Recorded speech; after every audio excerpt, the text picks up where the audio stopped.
Operation Grenade was launched at 2:45 a.m. local time. 300,000 soldiers of the U.S. 1st and 9th Armies were to cross the Roer River over a 70-kilometer-long line for the final battle against the Third Reich. The Americans had already reached the small river west of Cologne in December 1944, but the German offensive in the Ardennes had held up the advance. Now, 2 months later, the Allies were prepared for the crucial blow against the Nazi regime. The German troops on the other side of the river comprised approximately 30,000 men, supported by 70 tanks according to US Secret Service estimations.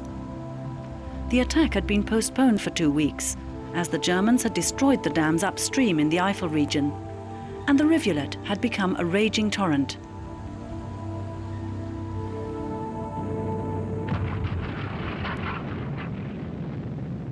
US artillery had been relentlessly shelling the town of Duren for days.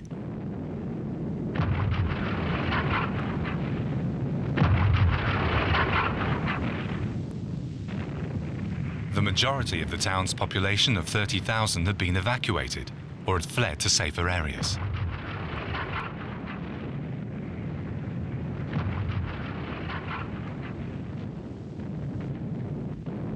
The Allied artillery fire had become so unremitting that the supplies of troops and materials to the front had to be suspended so as not to put their own men at risk from friendly fire.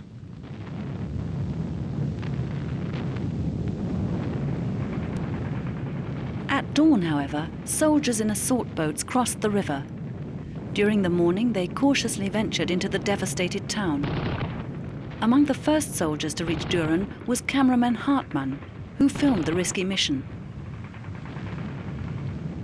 The Americans met strong resistance.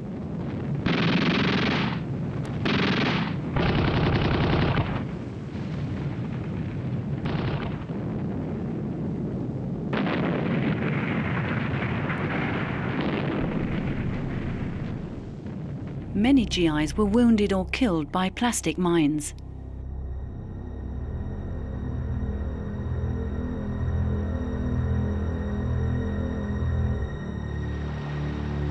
The crossing of the Ruhr was no picnic, said Hollywood filmmaker Sam Fuller about that day. Even today, after all these years, the veterans refer to this battle as the Bloody Ruhr.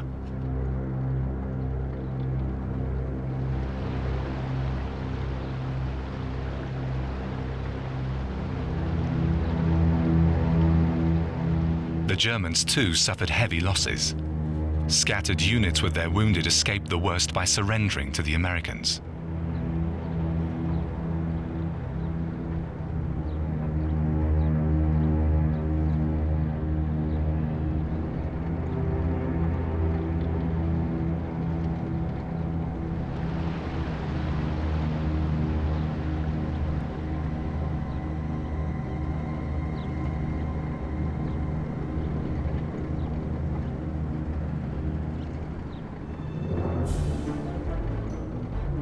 Further north, reinforcement units of the US 84th Infantry Division reached the town of Linnich.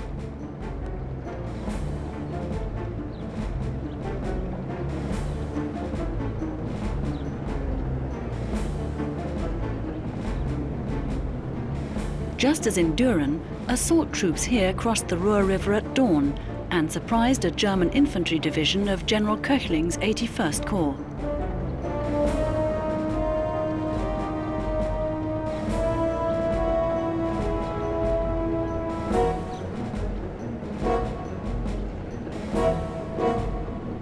The official Wehrmacht report of the following day read, "Fierce fighting has erupted on the eastern bank of the Ruhr River near Linnich, Julich and Duren.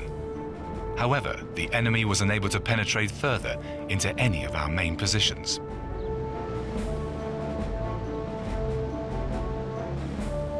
The Wehrmacht chroniclers were not too far from the truth.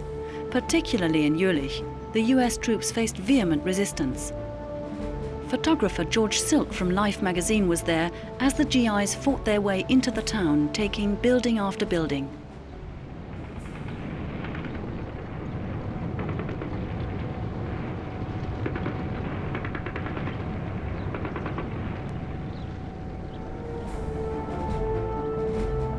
A New York Times journalist reported for the readers back home on that day, "After our troops crossed the Roer early today, they were able to gain 1 or 2 miles of land east of the river by dusk. It was something like a second D-Day."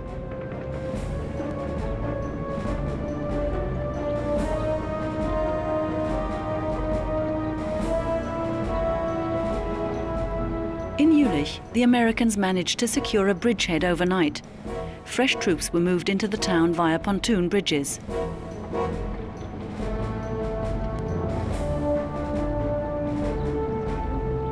The GIs witnessed a picture of total devastation. Julich no longer existed. The town had been under bombardment for months, the target of countless artillery shells and aircraft bombs. The last remaining inhabitants had been evacuated from Julich in December 1944. In this heap of ruins, the German defenders had entrenched themselves and fought a senseless battle against the Americans over mountains of rubble.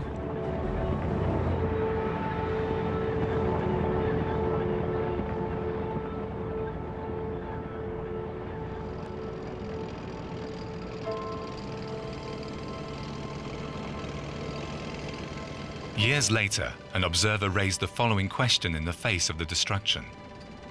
Is there anyone who has the courage to start anew in a place that looks worse than a ravaged cemetery? Is it not imaginable that the people of Julich, despite their love of their hometown, would turn away from it, as happened with Sodom and Gomorrah? The price the victors had to pay for the success of their operation was also dear.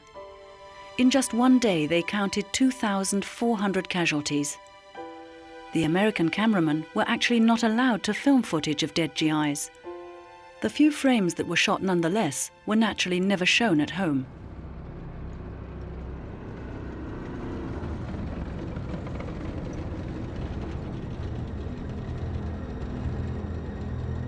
For some days now, the Americans have been moving heavy equipment across the Ruhr for their further onslaught toward the Rhine.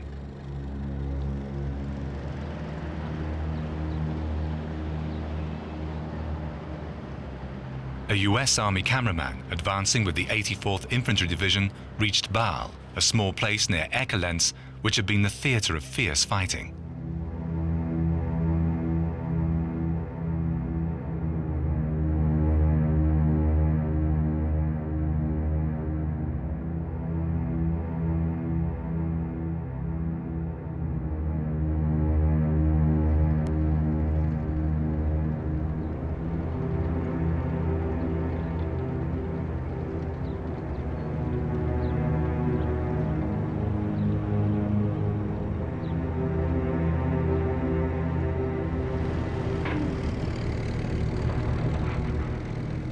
Using mortars and smoke grenades, the GIs secured the northeast-bound traffic routes towards Mönchengladbach and Düsseldorf, the next cities to be taken.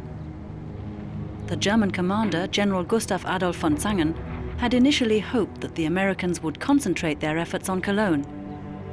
By the time he sent an infantry unit, which was already weakened by heavy fighting in the Alsace, to defend the area, it was already much too late.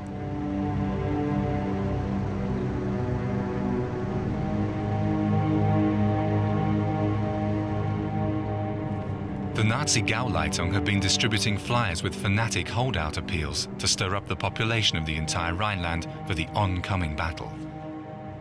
The enemy is trying with a storm to make inroads into our homeland. Behind the Americans lurk the Jews as occupation army officers, military policemen, and economic exploiters, waiting for the hour of their revenge. There is only one thing we can do to shatter the intentions of our enemies: fight with all available means, with all our weapons, with our last ounce of strength. The propaganda had hit its target. A German private wrote to his family back home, "The Americans are expecting us to lay down our arms, but they're dead wrong.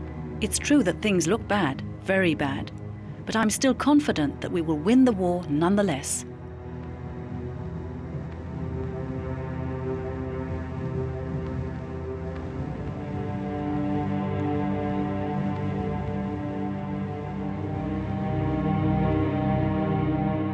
Curious but distant at the same time, the American camera crew made contact with the civilian population in Bulge for the first time. The desperate determination of some Germans in those days is revealed in a letter a father wrote to his son on the battlefield. We cannot face a daunting end. Therefore, we should rather fight on, so that our people are not at the mercy of an enemy who cannot be measured with conventional yardsticks. More powerful than fate is the man who bears it courageously.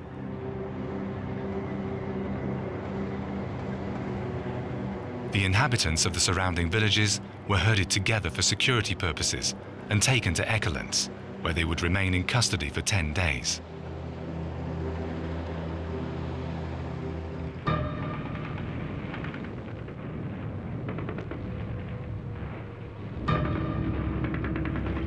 Time and again, on the 27th of February 1945, the Americans encountered resistance by small German armoured units or thrown together groups of Wehrmacht and Volkssturmmen. These, however, could do little more than needle the superior U.S. Army.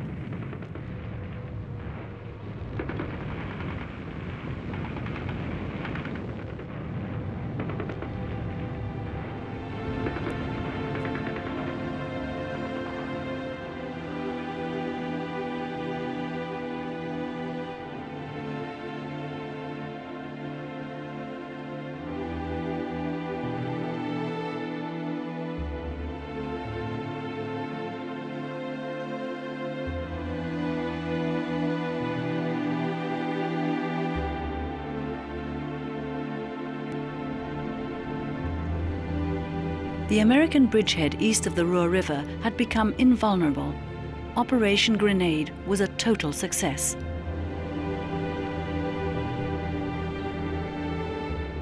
Hitler's soldiers did not know their Führer's whereabouts. It was said that he was in one of his headquarters.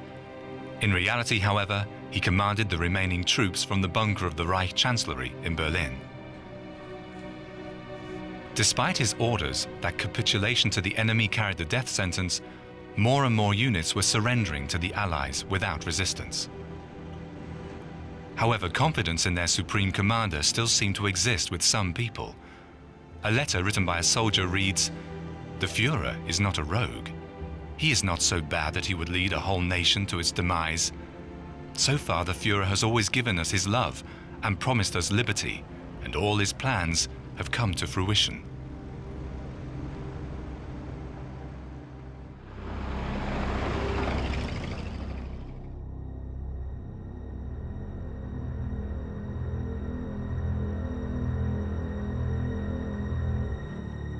On that day, an American unit reached the Arnoldsweiler concentration camp near Duren.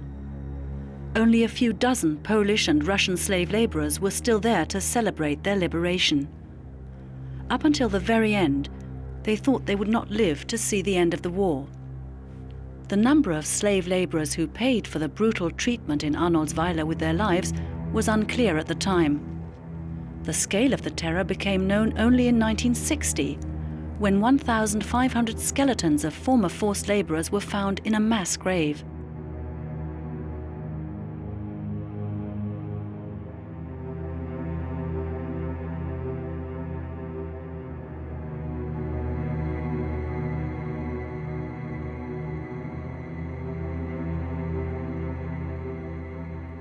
The Wehrmacht report concerning the west of the Reich was monosyllabic on that day.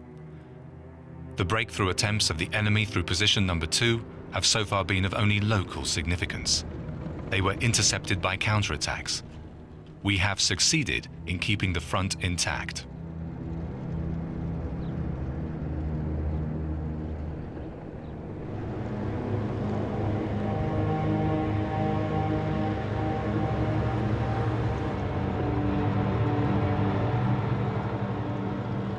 The American units continued to advance without encountering serious resistance. These images are from the small village of Fettweiss near Duren, which infantry units had taken after a short battle on the previous day.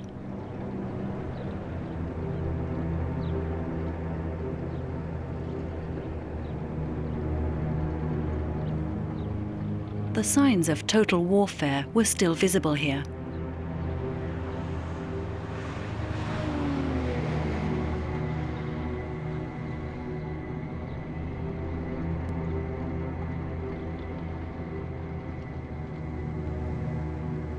Propaganda Minister Joseph Goebbels noted in his diary on the 28th of February 1945, "We must be like Frederick the Great once was, and follow his example in resolve." The Führer agrees with me totally when I tell him that it should be our ambition to ensure that our grandchildren can refer to us as an heroic example of determination, should a similar crisis strike Germany one day, maybe in 150 years.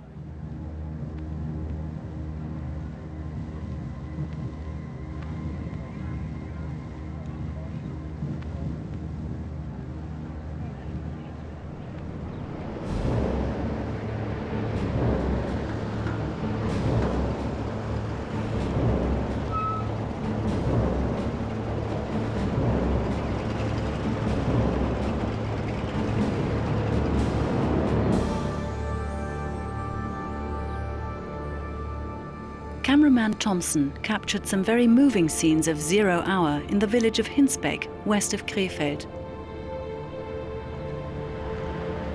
On that 2nd of March, a young woman wrote in her diary, "It pains me, for in my soul I am still German. I went inside and wept in my room. It's a strange and bitter feeling, seeing the enemy in our country. I constantly think of my husband Rudi. I don't know where he is now or how he is coping. When will all this end?"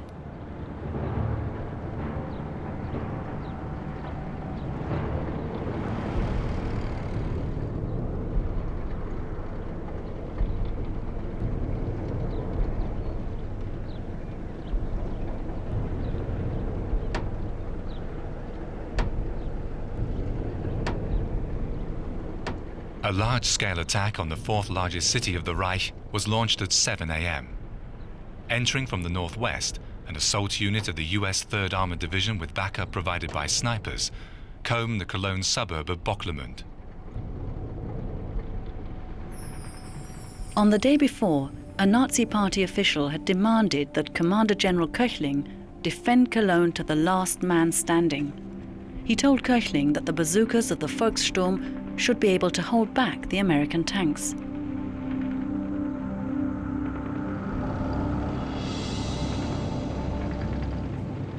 The GIs had been told that the Germans would probably offer little resistance. Yet, as soon as the US troops reached the city boundary, they became engaged in a fervent battle. Cameraman Walter Rosenblum shot these extraordinary images at the risk of his own life when German 88mm guns opened fire.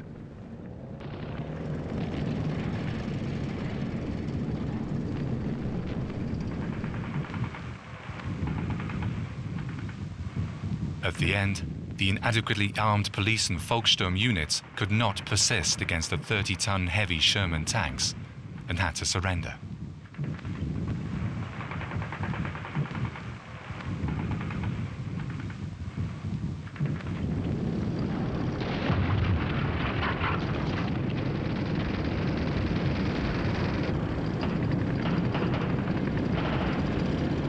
Along the Venloorstraße, the U.S. Third Armored Division moved into Bickendorf, another Cologne suburb.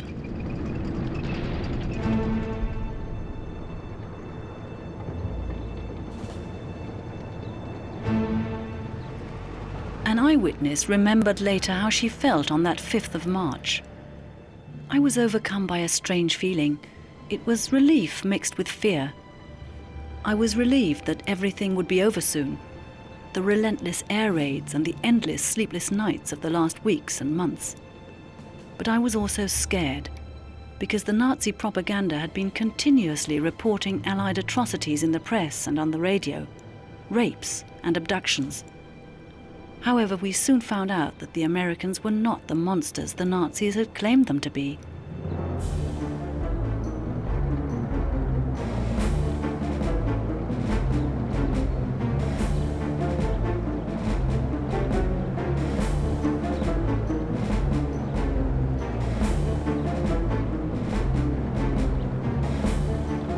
In order not to run the risk of being hit by ricochet shots, the civilians had once again to find refuge in the air raid shelters, where they had already spent so many nights of bombing.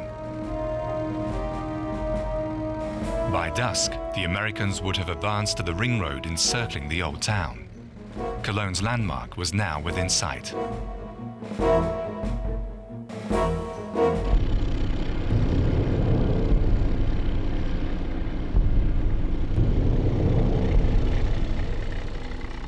The U.S. Third Armored Division units met with a dreary sight in the center of Cologne.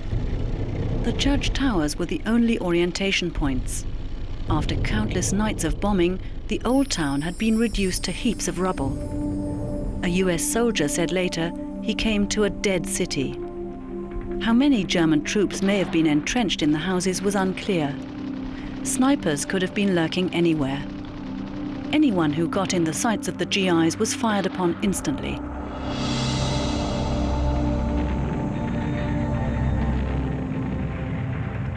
Two cameramen were accompanying the US forces on that day, Bates and Rosenblum. They captured spectacular house-to-house fighting scenes from close up.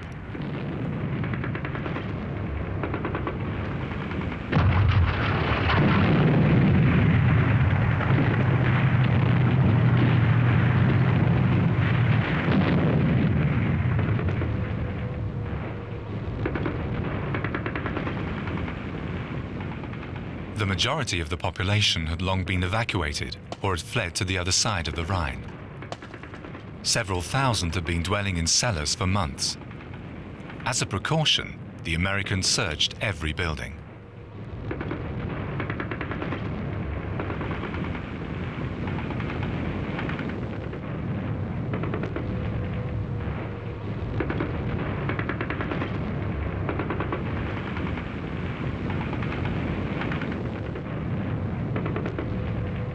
A young woman in her car was caught in crossfire at Christophstrasse and had to be rescued.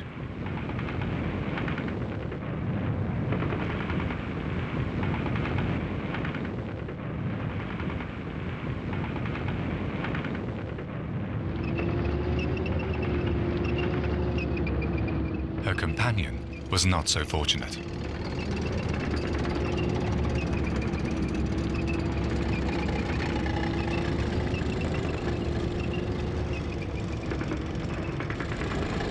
During the early afternoon, Sherman tanks cautiously approached the cathedral square, where another pocket of resistance was expected.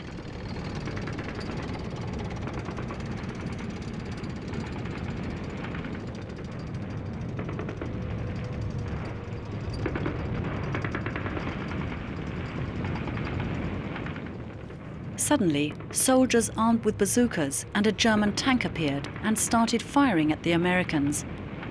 A Sherman was hit full on. 2 crew members died on the spot. The commander bled to death.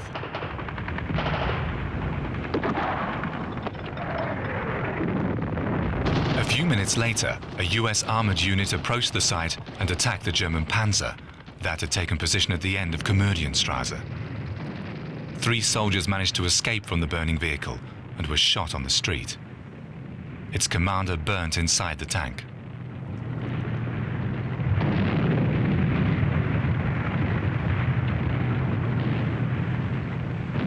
The cameramen had managed to take up position in time to capture these dramatic images.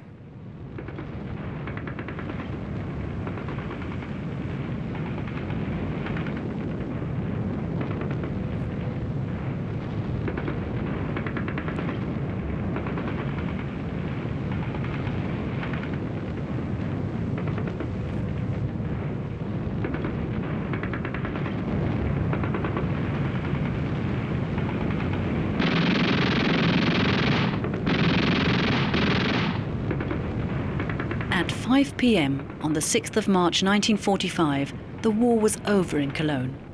The Americans had now reached the Rhine.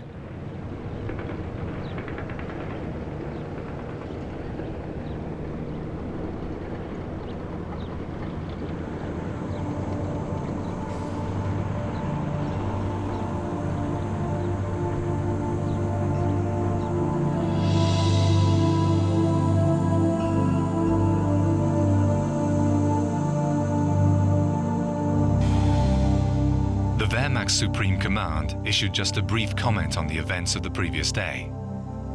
The pile of rubble that was once Cologne was left to the enemy.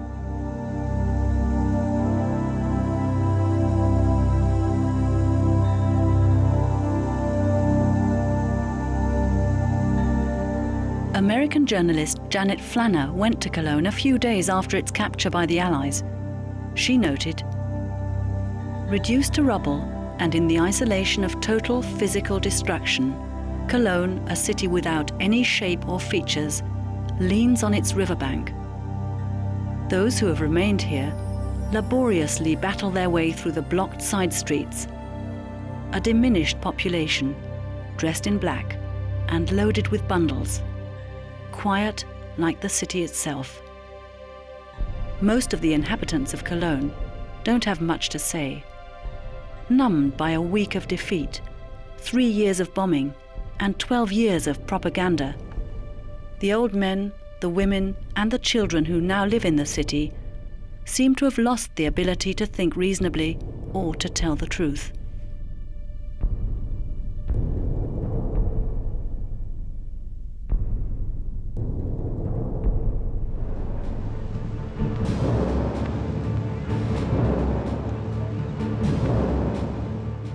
By capturing Cologne, the Americans had achieved an important goal in their campaign.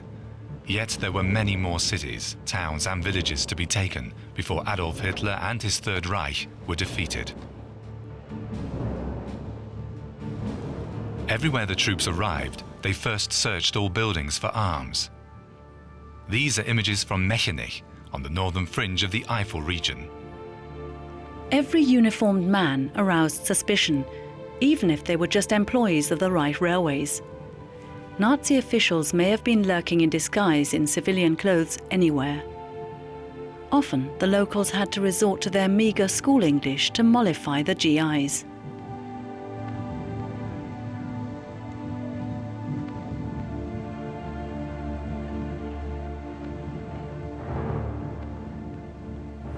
The caution of the US troops was justified. They came across Wehrmacht units on an almost daily basis. And it wasn't always that Hitler's soldiers surrendered so readily and without resistance.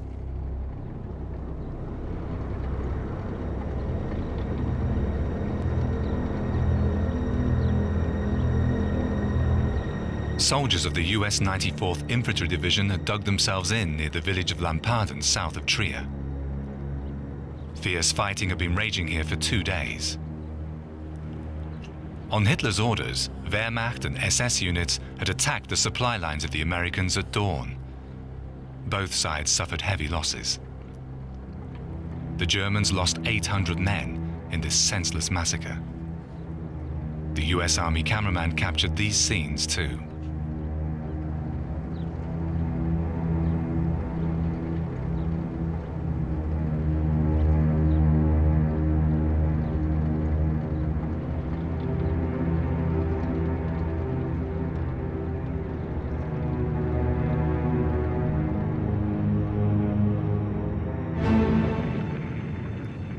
Two days prior to that, the Americans had taken control of the first undestroyed bridge over the Rhine at Remagen.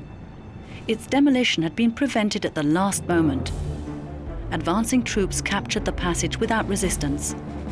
The scene was reenacted on the spot for cameraman Gedix on that Friday, the 9th of March.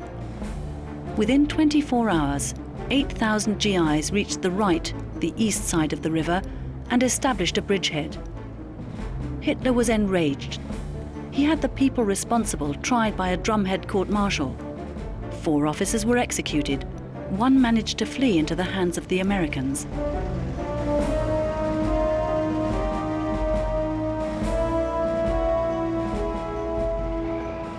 A nigh-on endless convoy of military vehicles jammed the narrow streets of Remagen. Because the Ludendorff Bridge was considered increasingly unstable, heavy equipment had to be transferred to the other side of the Rhine over a pontoon bridge.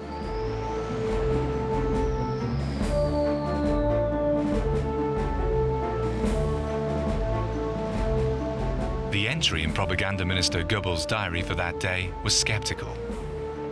Alarming news came from Eisenhower's headquarters. Apparently, the Americans succeeded in establishing a small bridgehead on the right bank of the Rhine. I cannot corroborate the news, as connection with the West has not been functioning, but I consider it quite impossible.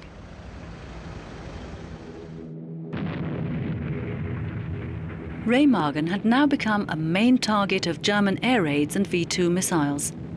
However, only few bombs struck home and merely delayed the construction of the pontoon bridge.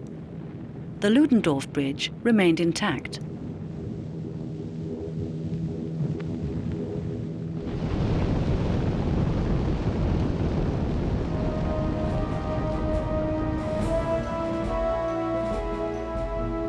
Despite their losses, the Americans were able to consolidate their bridgehead.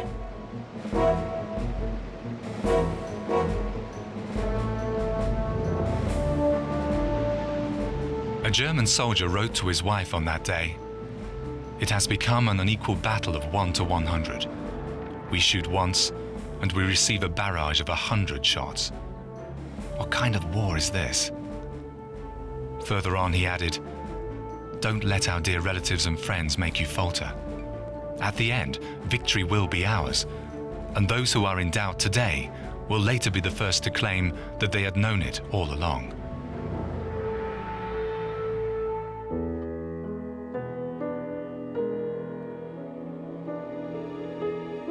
The GIs used the opportunity of a break between battles for a quick dip in the Rhine.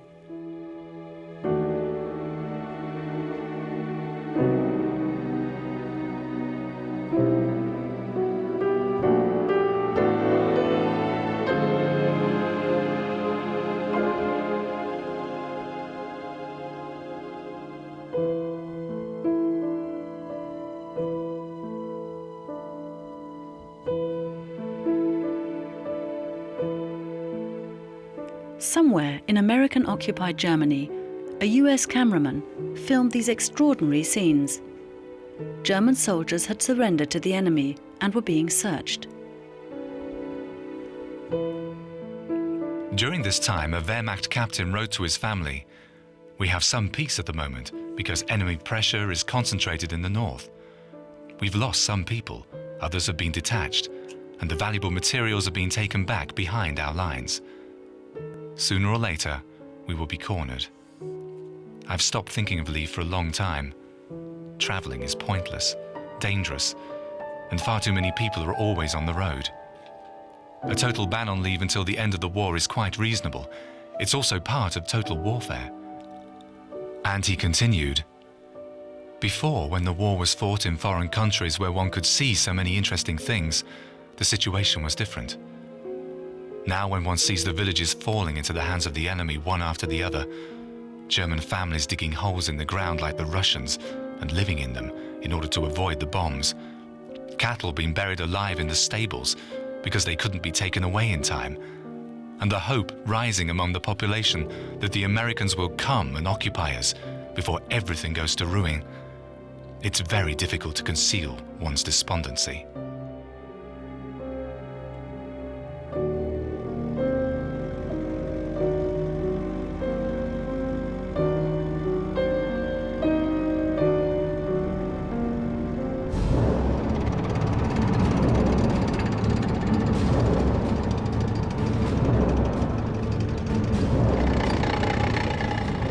U.S. Commander George S. Patton had been enviously noting the success of the Ninth Army in Cologne and Remagen. The advance of his Third Army from France towards Cologne was at first met with strong resistance from Wehrmacht and SS units. In mid-March, however, the offensive gained momentum, and Patton's armoured divisions overran the entire region known as the Saar-Palatinate Triangle within a few days.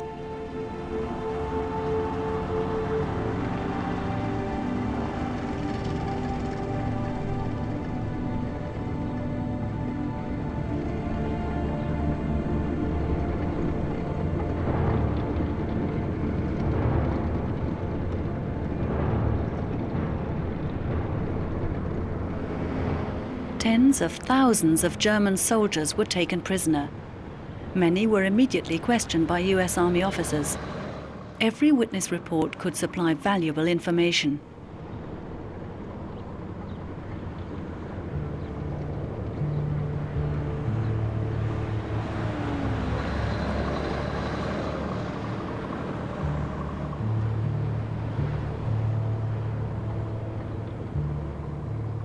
On that 15th of March, Joseph Goebbels wrote in his diary of a discussion he had with the armaments minister. Speer is of the opinion that economically the war is lost. The German economy could keep up recent output for another 4 weeks. After that, it would gradually collapse. Speer regrets that the Führer cannot reach a decision on the most important issues. He believes that his physical handicap has caused the Führer to lose much of his vigor. Speer's opinion on sustaining the basics of life for the German people is correct. He is adamantly against the scorched earth policy. He explained that if the population's lifelines regarding nutrition and economy were to be cut off, this should not be our task, but the task of our enemies.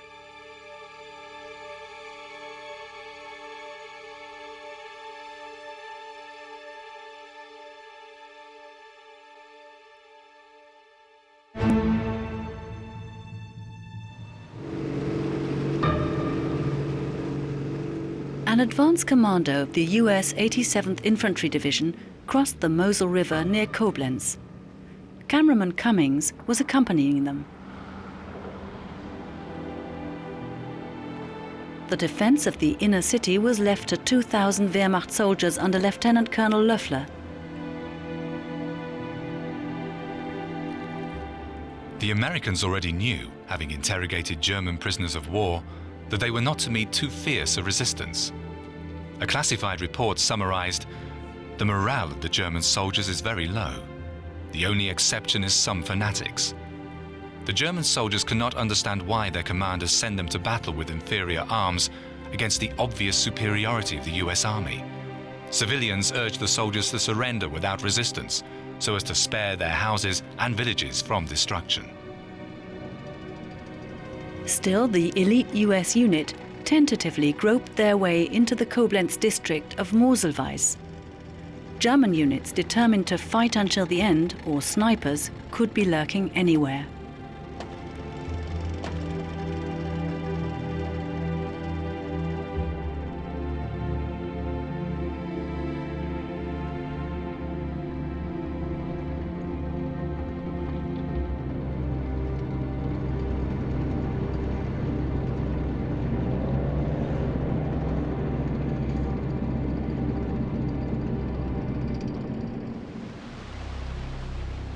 The Ludendorff Bridge in Remagen had been closed for some days due to danger of collapse.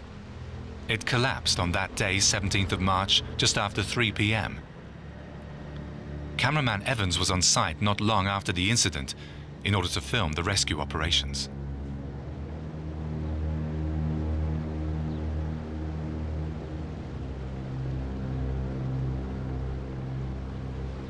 Some 200 engineers were doing repair work as they heard steel breaking and the bridge began to quiver. Many of them didn't manage to get away before the bridge collapsed.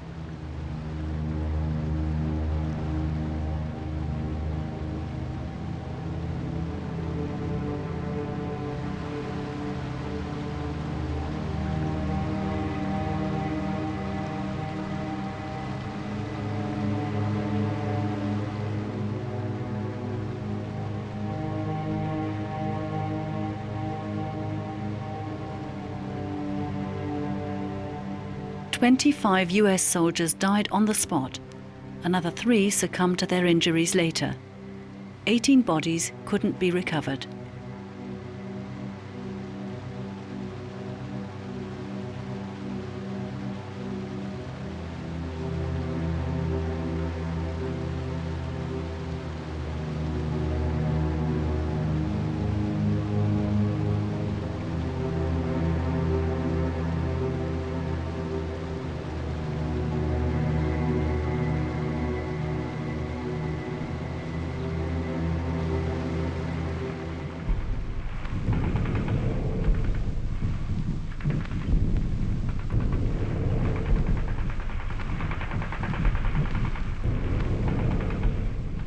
U.S. artillery have been shelling the center of Koblenz for the last 24 hours in order to clear the ground for the entry of the U.S. 87th Infantry Division.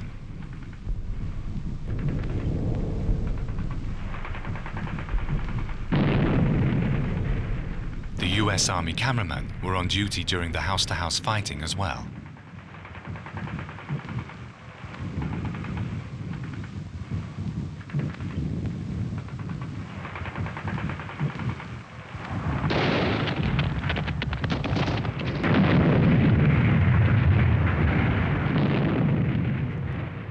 Occasionally, German soldiers capitulated, showing the passes the Americans had been dropping over the enemy lines in the last few days. However, the last pockets of resistance in Koblenz wouldn't be extinguished until the following day.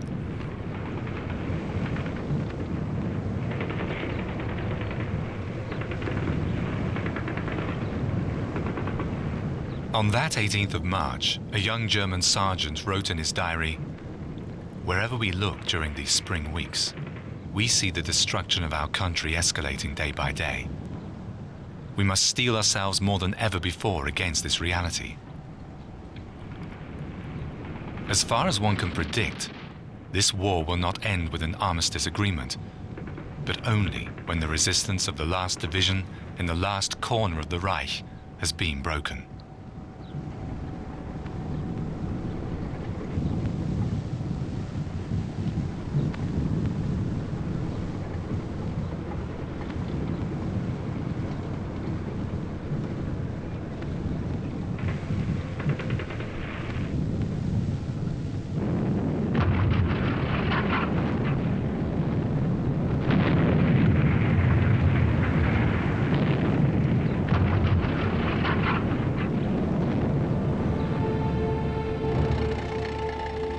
At 3 p.m., a U.S. armored unit entered the destroyed village of Rhine on the right bank of the Rhine. The Americans expected to find a fortified pocket of resistance here, as the Germans had been moving their only heavy gun into new positions for over a week. The civilian population was anxious for the fighting to end, yet the German commander, a fanatic first lieutenant, had categorically refused to capitulate. He'd even had a white flag pulled down, which some courageous villagers had hoisted on top of the church tower.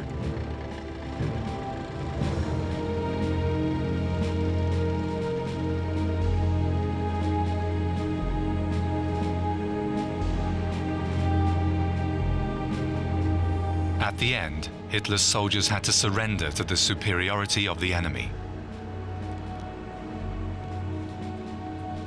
The Americans remained cautious and had the village evacuated. Cameraman Giddix filmed the operation. By then, the inhabitants had realized that for them the war was over. They had survived.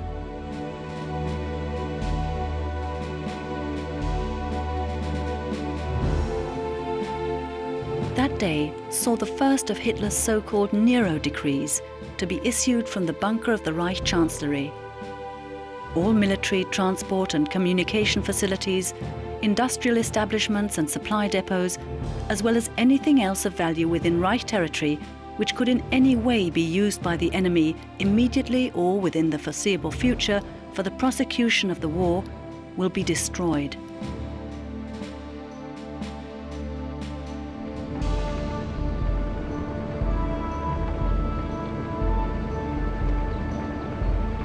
U.S. Commander George S. Patton had been enviously noting the success of the 9th Army in Cologne and Remagen. The advance of his Third Army from France toward the Rhine met with strong resistance from Wehrmacht and SS units. In mid-March, however, the offensive gained momentum, and Patton's armored divisions overran the entire region north of the Moselle River, known as the Saar-Palatinate Triangle, within a few days. On the morning of the 20th of March 1945, the Third Army reached Zweibrücken. The city was taken without resistance. The U.S. Air Force had bombed the city on the evening of the 14th of March, leaving behind a field of rubble. After the raid, the Nazi commanders of the city removed their uniforms, medals and decorations, fleeing in civilian clothes. Some party members who had come to volunteer for battle were sent home by an official. Go away and get yourselves to safety, or do you believe that you can still win the war? Just before the U.S. 3rd Infantry Division entered the city, some determined women were clearing away tank traps, so to demonstrate their good intentions to the Americans. Despite the goodwill gestures, all civilians were herded together on Homburger Straße and evacuated. The GIs were worried about snipers hiding in the ruins.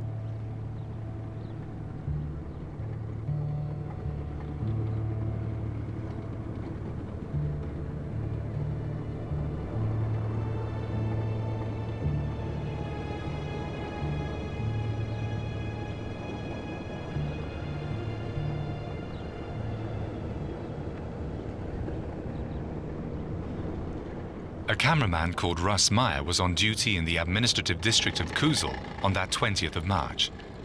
In later years, he gained a name in Hollywood as the director of sex films. He filmed these scenes in which French prisoners of war, together with the local population, greet the Americans in the small village of Brücken. Meyer said at a later point that he would not have hesitated to pick up a rifle and fight the Nazis if he hadn't had to operate a camera.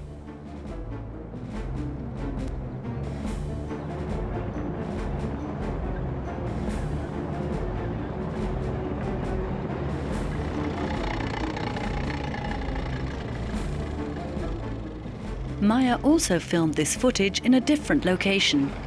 Here, the locals greeted the American troops as their liberators. He may have used his talent in directing to make the scene more credible. In any case, nothing here recalls the fact that the German units stationed in this area had just retreated in great haste.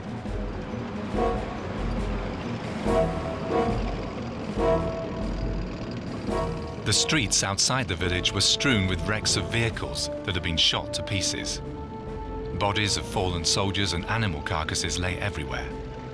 Symbolic images of a broken nation.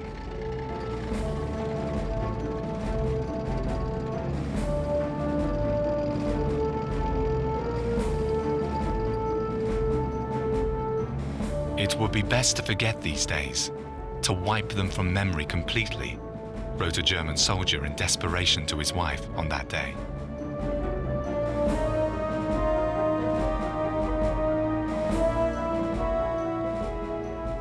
German engineers had blown up the Ernst-Ludwig Bridge in Worms on the previous day.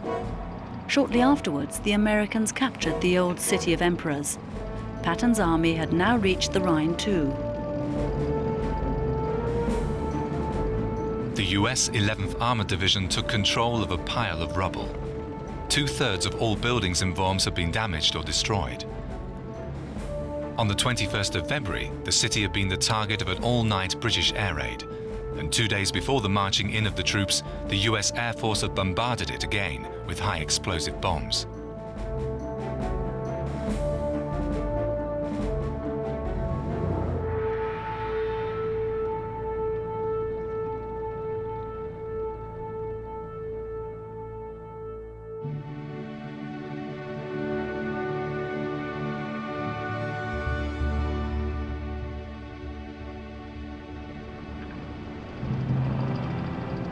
The town of Nierstein, south of Mainz, resembled an army camp.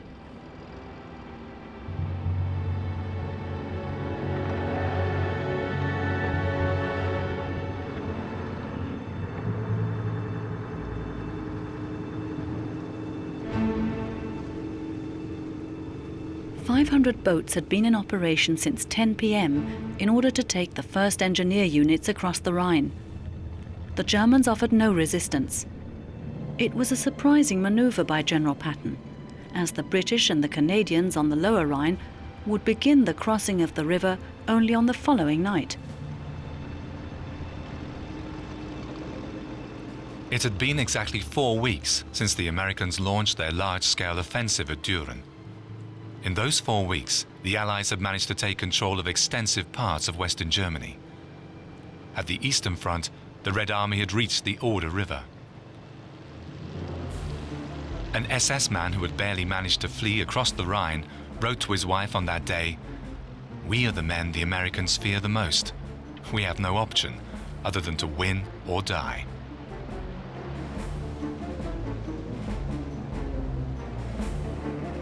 Just 40 kilometers away from Nierstein in Frankfurt am Main, a young woman wrote in her diary, "We're sitting here waiting for the Americans. For the first time in years, I can reflect again on world history and how it has so often been shaped by power-hungry fools. If it wasn't so tragic because of all the lives it has cost, it would be funny."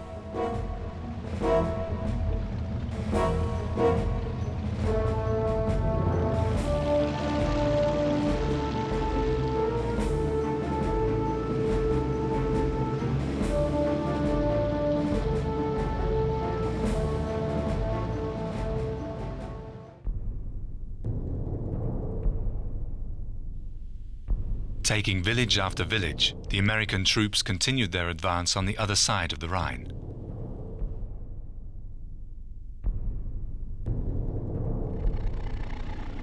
A German corporal noted in his diary, "The opinion prevails that we are now at the beginning of the decisive battle.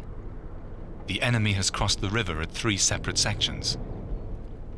A decree from the Führer read out on 22nd of March before the entire assembled battery threatens anyone taken prisoner by the enemy with grave consequences if they are either unwounded or haven't fought to the end. Apart from the fact that he would forfeit his honor, his dependents would lose all financial support and other benefits. His family would become liable for his actions. Acknowledgements of the order had to be confirmed by signature."